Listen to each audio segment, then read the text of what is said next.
while recording.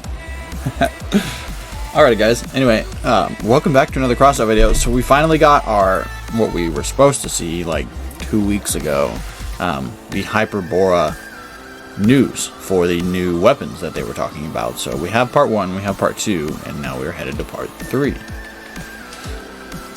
Pretty whack. I already have some questions about like how this is even supposed to work. I mean, from what I read, I did pre-read everything. It sounds like they are supposed to work just like the fire weapons. However, they're the complete opposite, and I would assume that they counteract each other. But anyway, so Return of Hyperbora Part 3. This is one of the weapons. Pretty cool. Looks like an almost alien-ish like mortar launcher or old artillery system.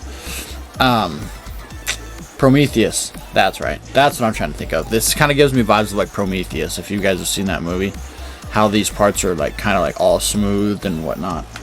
Anyway, it says hello. Today in the final blog we'll learn about the details about a few new weapons of the Hyperborean and have a look at the new structural parts, but first of all we'll talk about the new type of damage that's going to be introduced in this next season. This is the reminder, subject to change. Cryogenic damage. It's time to freeze all your enemies. That's right. Now in the wasteland, it is possible to not only heat up every tiny part of the enemy's vehicle, but also it cools to cool down and the most arrogant enemies down. Similar to thermal damage, this type of damage imposes a freezing effect that stacks up as you continue to deal damage or take damage from cryogenic weapons. But what does this lead to? It leads to losing a sense of security that flies away in the northern winds. Okay. As the degree of freezing increases, the part loses all of its resistance and the damage reduction bonus, including damage protection bonuses from the various perks of other parts and the ability to be shot through, as well as the damage absorption effect and the defenses modules. Sounds scary? We haven't seen the weapons themselves yet. These sound pretty crazy. I mean, they sound very support based, but like, damn, dude, it kills all the perks of the parts. Yeah, that's what it says. The part loses all of its resistance of damage reduction bonuses. So I mean, if you shoot like a train plow and you ram somebody, there goes all the bonus. I mean, they're 90% damage impact resistant, which is kind of crazy.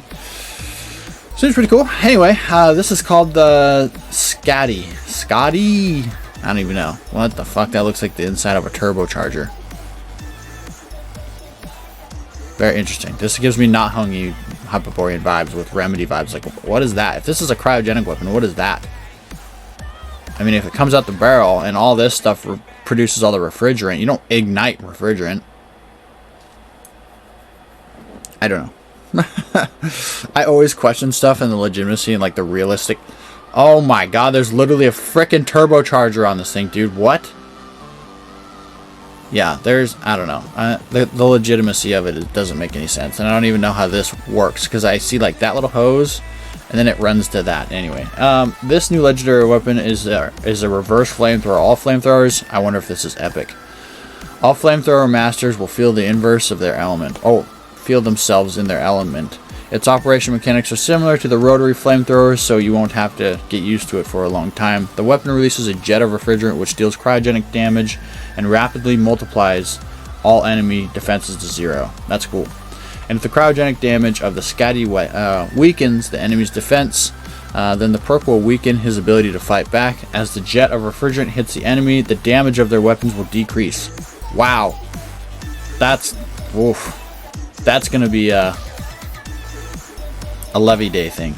The effect gradually stacks up to a maximum damage reduction of 25%. That's a lot. I wonder how long that takes to get to that.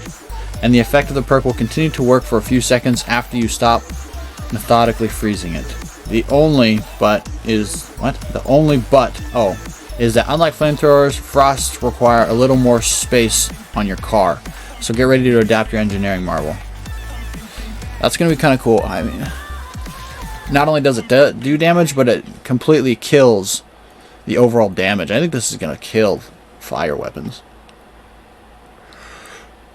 Fire has a good perk and all, but like, man, this decreases weapon damage. It kills all bonus part damage. It prevents parts from receiving their damage bonus or their weapon resistance.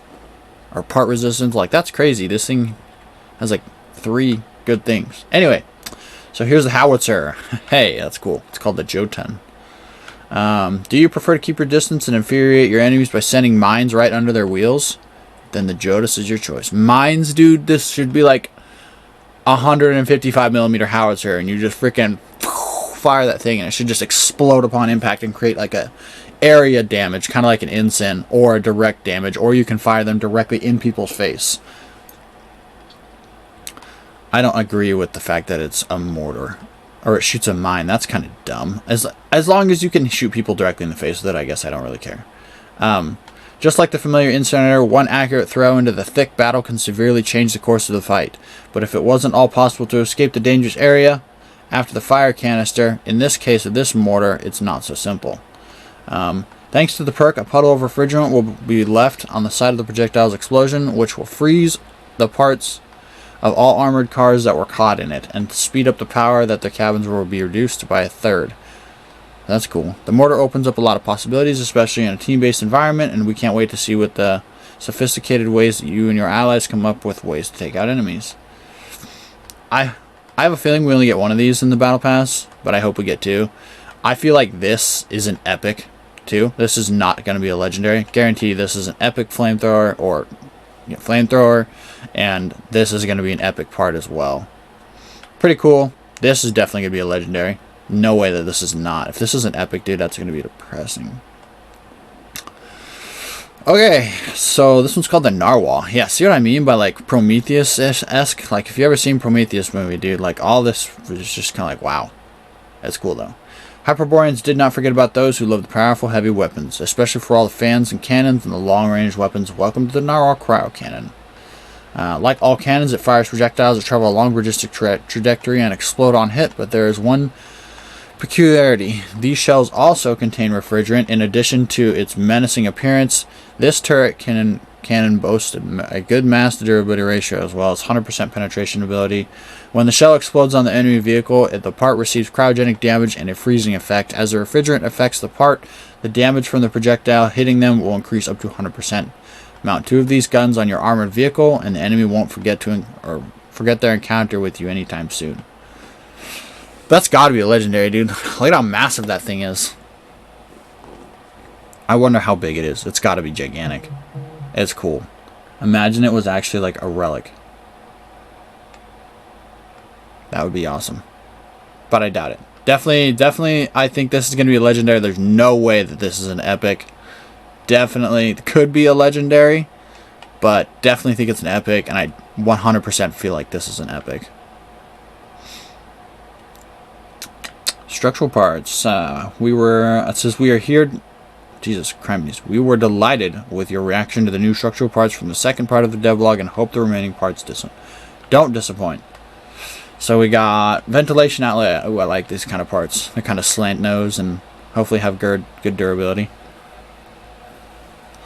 6x4 Excuse me, guys.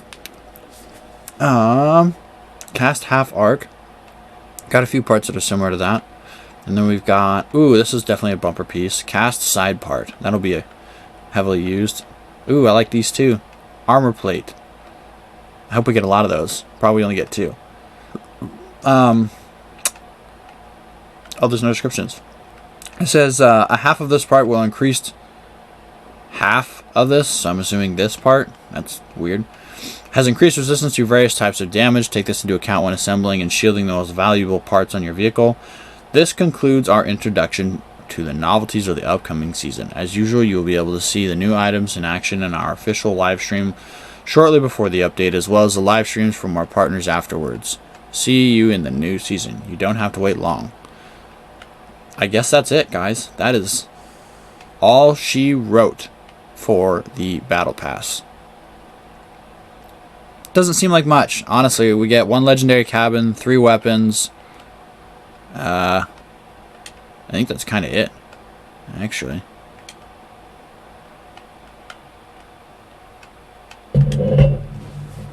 No. Yeah, so there's the cabin. Oh, so we get the cloak too. More bumper pieces. This battle pass better not be like 100 and something days, because there's really not much in it, to be really honest. There's an engine, a cloak, a cabin, and 3 guns. No movement parts that we know of. No relic that we know of. Well, I guess so be it, you know? I mean, I'm excited for the cannon. That's kind of the only thing I care about. I think the other stuff is exciting, but I don't really put any effort towards anything that's not like clan worthy anymore, just because that's what I'm trying to push for, so we can push towards being a consistent gold clan. But I don't know. Like I said, I think this could be a legendary. I think it's cool. Definitely Prometheus vibes. But definitely excited for the Narwhal. That thing's badass. Anyways, guys, I will see you in the next video. Hopefully that will be if they release any more news on this next week, because this week is the end of the Sky Raiders Battle Pass, as y'all know. And we're down to 6 days on it, I believe. So that'll be the end of that, and then hopefully we'll see it next Tuesday, I believe. Let me look at my calendar. So Sky Raiders ends in 6 days, so we've got this whole week. So next Tuesday would be the 6th. So it ends next Thursday, and so we'll probably see the new Battle Pass on the 12th, which is when Skull and Bones comes out. So yeah, that's kind of all I have, guys. Just kind of wanted to go over the new weapons. Pretty exciting. Like I said, I'm excited for the Narwhal. I hope we get 2, but I bet you anything you get 1, and then like the bearings, like in Sky Raiders, you'll have to get the other one, which I guess is okay too, but it's going to take forever if you don't buy through the pass, because you're going to have to progress up to that level to unlock the weapon to even get it with bearings, which is, you know, to each their own. I mean, at least they'll be fused. I hope they're mass, reload time, and shell velocity. I think that'd be good, or even durability would be good, but I'm good for mass too. Anyways, guys, we'll see you in the next video.